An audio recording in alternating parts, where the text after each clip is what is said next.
ሃይ ተመልካቾቼ እንደምን አላችሁ? እንኳን ወደዚህ ቻናል በድጋሚ መጣችሁ። በዛሬው ቪዲዮአችን ሰሞኑን በሶሻል ሚዲያዎች ላይ በጣም ሲንሰራፋ የነበረው የሐኪሞች የደሞዝ ጥያቄን በተመለከተ ዛሬ ቆንጆ የሆነ ፕሮግራም አዘጋጅቼላችኋለሁ። ይህን ቪዲዮ ግን ሰብስክራይብ ሳታደርጉ እንዳትጀምሩ በጣም ላሳስባችሁ እወዳለሁ።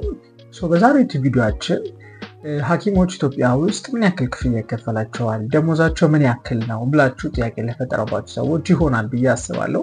ሕክምና ትምህርት ያላችሁ፣ ሕክምና ውስጥ ለመግባት ያሰባችሁ፣ እንዲሁም ደግሞ ኢን ጀነራል ሕክምና ውስጥ ያላችሁ ግን ስለ ደሞዙ ጥያቄ ያለባችሁ ሰዎች ይህ ቪዲዮ ለእናንተ ነው። እስከ መጨረሻ ድረስ አብራችሁን ቆዩ።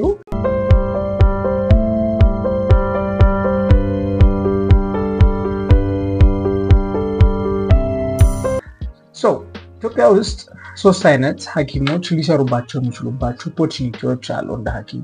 አንደኛው ፐብሊክ ሴክተር ላይ ወይም ገቨርንመንት ሆስፒታል ላይ መስራት ሲሆን፣ ሁለተኛው ደግሞ ፕራይቬት ሆስፒታሎች ላይ መስራት ወይም ደግሞ በፕራይቬትሊ ኦንድ በሆኑ ኮንሰልታንሲ ሊሆን ይችላል፣ የተለያዩ ድርጅቶች ላይ መስራት ሊሆን ይችላል። ሶስተኛው ደግሞ ትልልቅ ኤንጂኦዎች ላይ ሀገር በቀል ሊሆን ይችላል፣ ኢንተርናሽናል ኤንጂኦዎች ላይ መስራት ሶስተኛ አማራጭ ይሆናል ማለት ነው።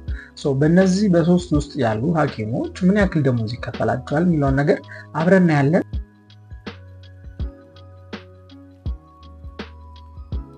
የመጀመሪያው የሚሆነው ኢትዮጵያ ውስጥ ያሉ ሐኪሞች ስፔሲፊክሊ ደግሞ ጀነራል ሆስፒታል ላይ የሚሰሩ ወይም ፐብሊክ ሆስፒታሎች ላይ የሚሰሩ የመንግስት ተቋማት ላይ የሚሰሩ ሐኪሞች ምን ያክል ይከፈላቸዋል የሚለውን ስንመለከት ኢትዮጵያ ውስጥ ያሉ ሐኪሞች በአማካኝ 9056 ብር ይከፈላቸዋል። ይሄን መረጃዎች እንደሚያሳዩት እንግዲህ የ9056 ብር ጀነራል ፕራክቲሽነር ሆናችሁ ከሆስፒታል ጨርሳችሁ እንደወጣችሁ የሚከፈል ክፍያ ነው። ከዛ በፊት ኢንተርንሺፕ ላይ ሜዲካል ኢንተርን ሆናችሁ የሚከፈለው ክፍያ አሁን ባለኝ መረጃ ካልተሳሳትኩ 8000 ብር አካባቢ ይሆናል ማለት ነው። ስለዚህ እነዚህ የደሞዝ ጣሪያዎች ምን ያክል ዝቅተኛ እንደሆነና ሐኪሞቻችን ምን ያክል ተሰቃዩ ማሳያ ሊሆን ይችላል ማለት ነው። ከፍ ያለ በሄደ ቁጥር ወደ ሰብ ስፔሻሊቲ እና ስፔሻሊቲ ሌቭል ከፍ ባለ ቁጥር የደሞዝ ክፍያ ስርዓቱ እየጨመረ እንደሚመጣ ያሳያል። ነገር ግን የሚጨመረው ክፍያ ያን ያክል እንዳልሆነ ያሳያል ማለት ነው። በዛም ደግሞ የተለያዩ ክፍለ ሀገሮች ላይ ሄደው የሚሰሩ በጣም ገጠራማ የሆኑ ቦታዎች ሄደው የሚሰሩ ሰዎች ኢንሴንቲቮች ይኖራቸዋል። የተሻለ ወይም ደግሞ ትንሽ ገንዘባቸው ይጨምራል፣ ግን ያን ያክል ከፍተኛ ቁጥር ይኖራል የሚል ሀሳብ የለም። ስለዚህ ኢን ጀነራል ኢትዮጵያ ውስጥ የሚሰሩ የሕክምና ባለሙያዎች 9056 ብር መነሻ ደሞዝ ሆኖ 800 እና 1000 ብር ቤዝድ ኦን ዴር ፌሎሺፕ ፕሮግራም እና ስፔሻሊቲ ፕሮግራም እየጨመረ ይመጣል ማለት ነው።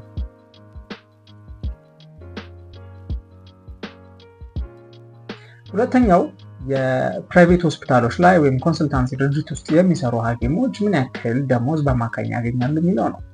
እንግዲህ የደሞዝ ጣሪያው ከፍተኛ ምን ያክል እንደሆነ መገመት ባይቻልም መነሻ ደሞዛቸው ግን 15000 ብር እንደሆነ መረጃ ያሳያል። ያገኘሁት መረጃ እንግዲህ እንደሚያሳየው የተለያዩ ፕራይቬት ሆስፒታሎች ላይ እንደ ጂፒ ሊሆን ይችላል፣ እንደ ሶሻል ሚዲያ ማርኬተር ሊሆን ይችላል፣ በተለያየ ፕሮግራም ላይ የሚሰሩ ሐኪሞች የሚከፈላቸው የደሞዝ ጣራ 15000 ብር እንደሆነ እንግዲህ መረጃዎች ያሳያሉ። ይሄ ግን የምለው ዝቅተኛ የደሞዝ ክፍያ ሲሆን ከፍተኛ የደሞዝ ክፍያ እንግዲህ እስከምትሰሩበት ሆስፒታል፣ የምትሰሩበት ቦታ እንዲሁም ደግሞ ፔሸንት ፍሎ እና የተለያዩ ፋክተሮች እንግዲህ አፌክት ያደርጉታል የደሞዝ ጣራው ማለት ነው። ነገር ግን መነሻ ደሞዛቸው 15000 ብር ይሆናል ማለት ነው። በሶስተኛነት ስንመለከት ኤንጂኦ ላይ የሚሰሩ ሐኪሞች ምን ያክል ይከፈላቸዋል የሚለው ነው። ኤንጂኦ ላይ የሚሰሩ ሐኪሞች በአማካኝ $1000 እንደሚያገኙ መረጃዎች ያሳያሉ። በአማካኝ ስል ዝቅተኛ እና ከፍተኛው መሀል ላይ ያለው ማለት ነው። ይሄ በአማካኝ የሚያገኙት $1000 እንግዲህ የተለያዩ ኢንተርናሽናል ድርጅቶች ውስጥ ሊሆን ይችላል ወይም ደግሞ ናሽናል ድርጅቶች ላይ ሲሰሩ የሚከፈላቸው ክፍያ ነው።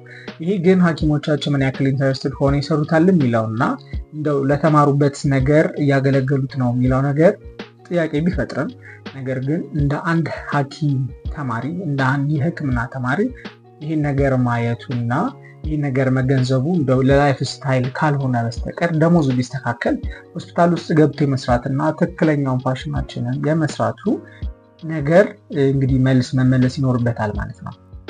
ስለዚህ ኢን ጀነራል የሐኪሞች የደሞዝ ስርዓት በገቨርንመንት ሆስፒታል፣ በፕራይቬት ሆስፒታሎች ወይም ደግሞ በፕራይቬትሊ ኦንድ በሆኑ ኮንሰልታንሲ ኦፊሶች ውስጥ የሚከፈላቸው የክፍያ መጠን እንግዲህ ይህን ያክል ነው ማለት ነው።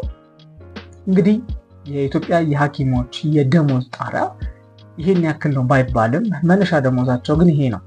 ስለዚህ አሁን ባለው መረጃ መሰረት ኢትዮጵያ ሐኪም የሚከፈለው ክፍያ እንደው ከሚሰራው ስራ አንጻር ምን ያክል ተመጣጣኝ ነው የሚለው ጥያቄ እንደ ትልቅ ጥያቄ ተነስቶ እንግዲህ ሰሞኑን በሶሻል ሚዲያ ፖስቶች ላይ ያያችሁ ይገኛል።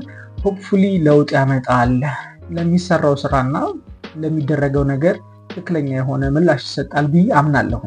ስለዚህ እንደው ለዚህ ነገር መፍትሄ እንዲሆንልን መንግስታችንንም እንዲሁም ደግሞ የሚመለከታቸው አካል እንዲያዩትና መልስ እንዲሰጡልን በዚህ ቪዲዮም እንዲሁም ደግሞ የተለያዩ ማህበራዊ ገጾቻችንን እንዲያዩልን እንዲመልሱልን እንጠይቃለን። እናንተስ ምን ታስባላችሁ? እስቲ ኮመንት ሴክሽን ላይ ገብታችሁ ኮመንታችሁን አስቀምጡልኝ። እንዲሁም ደግሞ ላይክ በማድረግ ይሄ ቪዲዮ ለብዙ ሰው እንዲደርስ ሼርን በማድረግ እንድተባበሩኝ፣ ሰብስክራይብ ሳታደርጉ ይህ ቪዲዮ እንዳታዩት በዚህ ቪዲዮ ላሳስባችሁ እወዳለሁ።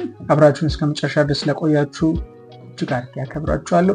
በቀጣይ ቪዲዮ እንገናኛለን። በጣም ቆንጆ የሆነ ቪዲዮ አዘጋጅቼላችኋለሁ። ከ3 ቀን በኋላ ይለቀቃል። ለዛም እንድትዘጋጁ ቪዲዮን እንድታዩት እንዳያመልጣችሁ ደግሞ የደወል ምልክቷን እንድትጫኑ በዚህ ቪዲዮ አሳስባችኋለሁ። መልካም ጊዜ ይሁንላችሁ።